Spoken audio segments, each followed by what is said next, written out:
আসসালামু আলাইকুম রহমতুল্লাহ।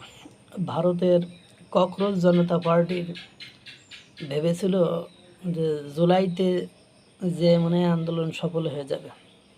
যেমন বাংলাদেশে জুলাই থেকে শুরু করে 5ই আগস্টে গণঅভ্যুত্থান করে সফল হয়ে গেছিল। কিন্তু কিছু কিছু রাষ্ট্র রয়েছে যেসব রাষ্ট্রে জুলাই করতে গেলে ধুলাই খাইতে হয়। দেখলাম সুন্দর করে ধুলাই করতেছে, ছাল চামড়া তুলে ফেলতেছে। দরকার আছে। এবং ককরোচ পার্টি যে প্রধান, তাকে গ্রেপ্তার করা হয়েছে। সংসদ অধিবেশন চলাকালীন সময়ে সেখানে যে ঝামেলা করবা আর তোমার সাথে জামাই আদর করে কথা কইব, এটা তো হতে পারে না। মানে যাবা স্মারকলিপি দেবা, আলোচনা করবা, তোমরা যে দাবিগুলো করেছো সেগুলো মেনে নেওয়া খুব বেশি কঠিন কোনো কিছু নয়। সবগুলো মেনে না নিলেও কিছু কিছু মেনে নেওয়া এটা স্বাভাবিক জিনিস। কিন্তু দুর্ভাগ্য হলো সত্য যে ওই যে প্রতিবেশী রাষ্ট্রগুলোকে দেখেছে, বাংলাদেশ, নেপাল, শ্রীলঙ্কা, এগুলোর ছাত্রদের আচরণ দেখেছে। কিন্তু একটা রাষ্ট্রের যখন অন্যান্য জনগণ সচেতন থাকে, তখন সাধারণ জনগণ সচেতন থাকে। সাধারণ জনগণ, ভারতের সাধারণ জনগণের বোঝা উচিত যে বর্তমান সময়ে যখন তাদের প্রতিবেশী রাষ্ট্রগুলো ভিক্ষুকের মতন এর কাছে ওর কাছে হাত পাততে হয়, ভিক্ষুকের মতন চলতে হয়, যখন তাদের খাওয়া হয় না, তাদের দারিদ্র্যের সংখ্যা দিন দিন বেড়ে যাচ্ছে, বেকারত্বের হার দিন দিন, নেপাল বলেন, বাংলাদেশ বলেন, পাকিস্তানের বেকারত্বের হার বাড়তে বাড়তে বাড়তে এমন জায়গায় চলে গিয়েছে যে তারা এখন সব বিদেশে পাড়ি জমায়। এবং বিদেশে যে পাকিস্তান নাম শুনলে তাদের কাজও দেয় না।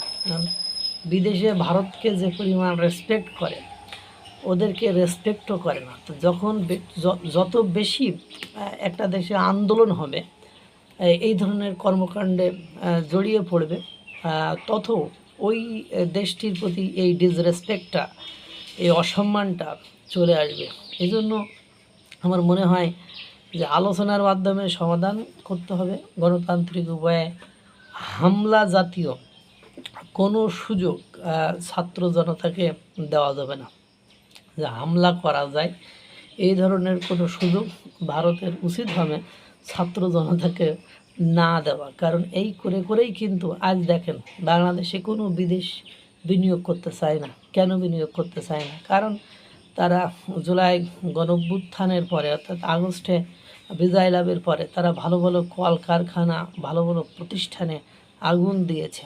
সেগুলো বিশ্বের মানুষ দেখেছে। দেখার পরে এদেশে তারা যে ব্যবসা বাণিজ্য করবে, তারা সেই নিরাপত্তা এখন আর বোধ করে না।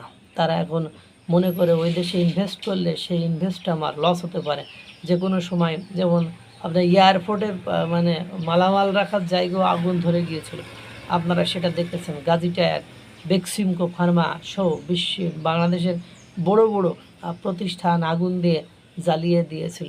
এখন বাংলাদেশের আর বিদেশি বিনিয়োগ, এত চেষ্টা করে ডক্টর ইউনূস এত চেষ্টা করেও কোনো বিদেশি বিনিয়োগ নিয়ে আসতে পারে নাই।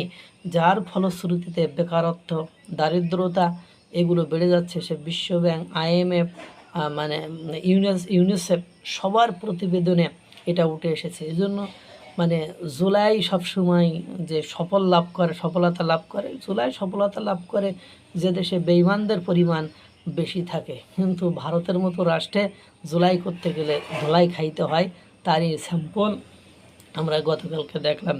আল্লাহ তাআলা সকলকে ভালো রাখুক, সুস্থ রাখুক। আসসালামু আলাইকুম রহমতুল্লাহ।